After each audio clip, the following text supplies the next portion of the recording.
I really hope I don't get copyrighted for this. The Lone Ranger, one of many iconic westerns back in the 50s. For many, this was the series that did it for them. The iconic masked man known as the Lone Ranger and his badass sidekick, Tonto, would attempt to bring stability and justice to an unstable and unjust Wild West. The first episode would air on September 15th, 1949, being one of the many TV westerns that had a successful run in television alongside shows like Cheyenne, Gunsmoke, and The Rifleman, with its last episode airing on June 6th, 1957. We haven't really heard much of the Masked Man since then. There was a film made called The Legend of the Lone Ranger, directed by William A. Fraker, but seeing how this is probably the first time you've ever heard of this movie, I think it's safe to say that we haven't seen much of the Lone Ranger since the 50s. That is until 2013, when Disney decided to reboot the franchise, with Armie Hammer as John Reed, aka Lone Ranger, and Johnny Depp as Tonto, who also acts as the narrator of the events in this movie. With Gore Verbinski in the director's seat and Ted Elliott driving the parts of the story and screenplay, this movie should have been a massive success for Disney. Unfortunately, when the movie premiered, it received generally negative reviews from critics and fans alike, grossing a $260.5 million worldwide against an estimated $225 to $250 million budget and an additional $150 million in marketing costs. This film became one of the biggest box office bombs in history. The movie doesn't even like or respect its source material, and it makes sense too. I mean, the story is all over the place, never really knowing what it wants to be. The marketing for this film was mostly advertised as Johnny Depp's Tonto being the sole focus, but Johnny himself isn't even a Native American. Sometimes it can be hard to believe that Disney, out of all the companies, cast a white man to play a Native American. Man, have times changed. But even then, if there's an opportunity to make money, even Disney doesn't care about being politically correct. Disney really pulled a Navajo Joe with this one, and with all this hype and marketing built around Johnny Depp being the star of this movie, it's really weird that they would go ahead and call this movie The Lone Ranger. And they definitely don't respect the legendary John Reed. I mean, Disney literally drags the Lone Ranger through a pile of horse shit. Not only that, but throughout the entire movie, they make him the bumbling idiot. But the movie is titled The Lone Ranger. The film never really knows what it wants to be. Is it a movie about revenge, or is it a movie about the fight against progress? Even to this day, the plot is extremely messy. But you're probably wondering why I'm talking about The Lone Ranger, and why the title of this video is called My Guilty Pleasure. Well guys, I have something to tell you. I love this movie. Yeah, I said it. I love The Lone Ranger. And I'll tell you why. The visuals still hold up to this day. And just watching this film, at the very least, it keeps me engaged visually. And at the 86th Academy Awards, it was nominated in categories Best Visual Effects and Best Makeup and Hairstyling, which I think they most definitely deserved. I mean, just feast your eyes. Johnny, give me your hand!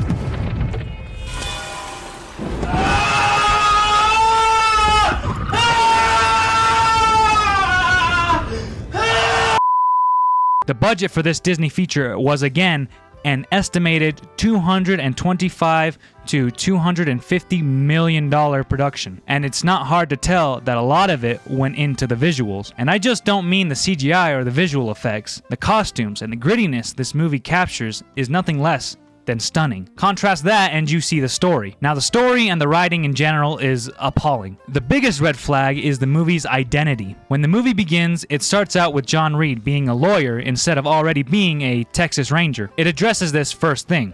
John Reed bestows upon us that his Bible is the Two Treatises of Government by John Locke. So right off the bat, this film is telling us that he believes in lawful justice. Then later, he kills two of Butch Cavendish's men via beheading, and John just shakes it off and doesn't even worry about it. But then after hearing Tonto's heartbreaking story, and after setting out to get revenge for his brother on the man that literally ate his heart, John says that they need to handle this lawfully. Not only that, but the film starts back up and over again, I think like 4 times throughout the entire course of this film, and despite all that, I still love this movie. Even though the writing is messy and the film restarts every 20 minutes, in the face of all that, I never seem to find myself bored or uninterested. I think it's not because that I think the writing and story is fixed in my lens or perception or anything, but because it feels that they go all in into whatever new story that they restart. For example, when the movie begins again, after Tonto saves John Reed in the canyon,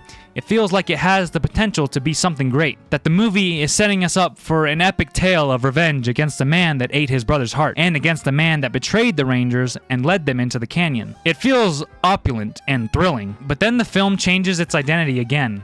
And this cycle keeps going on until the movie just ends. I'm pretty sure the writers also know the picture lacks a full identity, because at the end, when Will asks Tonto if it was just a story, and Tonto reciprocates that it's up to us to decide, which is very disappointing because I know that this movie had the potential to be something truly special. The Masked Man.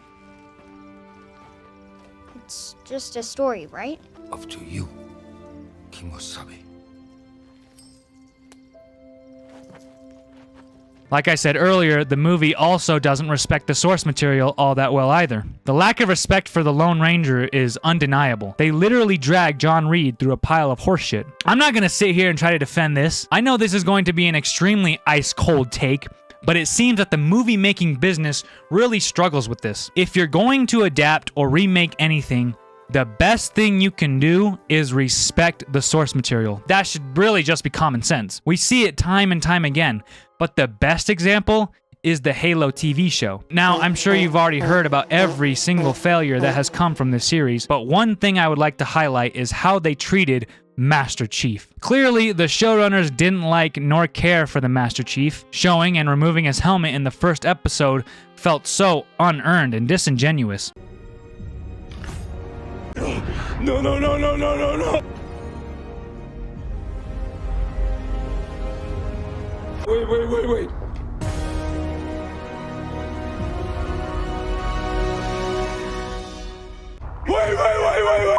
We went from kicking Covenant ass to clapping Covenant ass. From playing and seeing Master Chief save the world countless times to seeing Master Chief's butt cheeks. The evidence is all there. It's no different than dragging him through a pile of horseshit, which is basically what they did. So not respecting the hero that is the Lone Ranger in a movie titled The Lone Ranger manifestly didn't go too well with Lone Ranger fans. Now, the whole point I'm trying to make is, even though I have a weakness for this film, I do agree that turning the masked hero from a badass Western icon to a bumbling idiot was unarguably a terrible decision. But it's a good thing that that's not why I love The Lone Ranger. Inexcusably, one thing that I believe the Lone Ranger had done really well, almost to perfection, was capture that gritty American Wild West through its composed music, by none other than Hans Zimmer. It doesn't matter what movie he composes music for. Big or small, Hans Zimmer has never made a bad soundtrack. A few years prior, or maybe it was during the production of The Lone Ranger, Hans Zimmer composed music for a little animated movie named Rango. That picture's music is also bewildering. Rango was a western that is a parody of spaghetti westerns, and for the most part, spaghetti westerns were a parody of American westerns. The most famous spaghetti western composer was Ennio Morricone.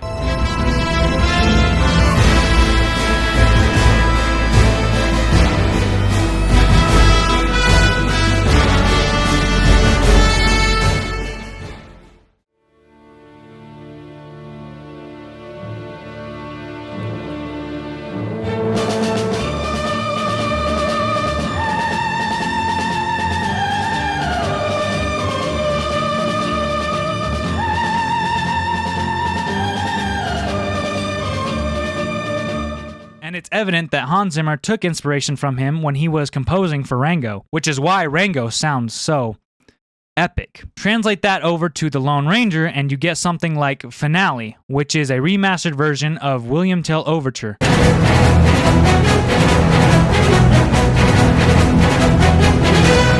Jeff Zanelli was also brought on to adapt this song, and let me just tell you right now, it bumps. So at least Hans Zimmer and Jeff Zanelli seem to respect the source material, as evidenced by the soundtrack, which allows you to be fully immersed into the film, even though the movie restarts every now and again. In short, the visuals and the music are the reasons why I can sit down on any day of the week and watch this movie from start to finish, all while never getting bored. Yes, the disrespectful take on the Lone Ranger felt ill-mannered, especially when the movie is called The Lone Ranger. And it sucks that we never got to see John Reed don the iconic red and blue suit. I also think that it wasn't a good idea for Disney to cast Johnny Depp as Tonto, being that good old Johnny Boy is a white man and all. Seeming how Disney wanted to take advantage of the popularity of the Pirates of the Caribbean all in the name of greed, I think that Disney got what they deserved. In hindsight, I would have liked to see Zahn McClarnon play Tonto instead of Johnny Depp, because not only is he Native American, but he's also really funny. If you don't believe me, go watch Reservation Dogs Season 2, Episode 8, and come back and tell me that he wouldn't have been a great choice for the Tonto that Disney was going for. This picture has great components within, but they are just not executed properly. This film really did have the potential, but it just misses the mark by a few hundred feet, and it's really disappointing. Although, at the end of the day, the potential that this movie had was the one that we never got, and it pains me to this day. Alright folks, that's all I got for today. I hope that we have gotten closer to each other now that you know what my guilty pleasure is, and you know what? I have no shame. So yeah, you know what? Go ahead and judge me. I like this movie. Yeah, I said it. Hell, I love... But seriously, thank you for watching. I hope you all enjoyed this one. Remember to follow God, stay safe, and without further ado, peace!